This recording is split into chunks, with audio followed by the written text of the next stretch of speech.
यहाँ पिंडी में एक हाउसिंग सोसाइटी है। उस हाउसिंग सोसाइटी में एक साहब ने घर खरीदा और उस घर में रहने लगे। खरीदने के बाद उनके नाम पे ट्रांसफर हो गई, उनको पास मिल गया, सोसाइटी ने एडमिट कर लिया कि यू आर दी बोनाफाइड, वो कई महीनों से वहां रह रहे। अब इस दौरान किसी आदमी ने, जिस बंदे ने घर बेचा था ना, उसको उसने अगवा करवाया किसी के साथ मिलकर, उससे जबरदस्ती कोई स्टाम्प और कुछ कागज ले पा रही है बैकडेटों में, और लाकर उसने उस सोसाइटी की इंतजामियों को कहा कि ये घर हमें खाली करा दें, वी आर दी ओनर। अब उस हाउस सोसाइटी का काम नहीं है घर खाली कराना, उसको कहना चाहिए आप अदालत में जाएं और साबित करें घर आपका ऑर्डर ले आए, हम आपको घर खाली करा दें। उन्होंने कहा वो भी खाली करा दे, वो सारे मिले हुए थे। उन्होंने क्या किया, उस सोसाइटी के उस घर के ताला लगाया, 2 गार्ड खड़े कर दिए, अंदर से किसी को नहीं निकलने देना। पहले उनको कहा गया कि घर खाली करें, उसने कहा भाई मैं ओनर हूँ, रह रहा हूँ, मैंने खरीदा हुआ और जी आपने मुझे पास दिया हुआ, मेरी एंट्री आपके पास। उन्होंने कहा नहीं हमें नहीं पता, बस आप घर खाली करें, ऊपर से हमें ऑर्डर है। उसने नहीं किया तो उन्होंने ताला पैसे लगाया और बंदे खड़े कर दिए। घर के 12 अफराद वर डिटेन इनसाइड। उसमें वो जो ओनर है जिसने घर खरीदा, उसका एक कजन भी अंदर है, बहनोई उसका, वो सीरियसली बीमार है, उसका इलाज जारी है हॉस्पिटल में। वो बार बार से कह रहा है यार उसकी हालत ठीक नहीं है, मैंने हॉस्पिटल ले जाना, उसको भी नहीं ले जाने दिया गया।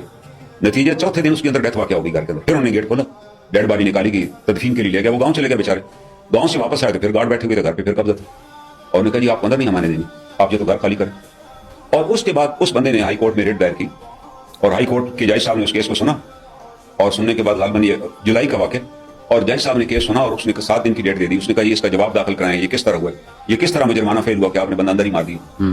और उन्हें डेट दे दी कि ये विद इन 7 डेज इसका जवाब जमा करें। लेकिन 7 डेज से पहले जज साहब की यहाँ से पिंडी से पोस्टिंग हो गई, और उसके बाद वहां से हमें मैसेज मिल गया case is cancelled by order.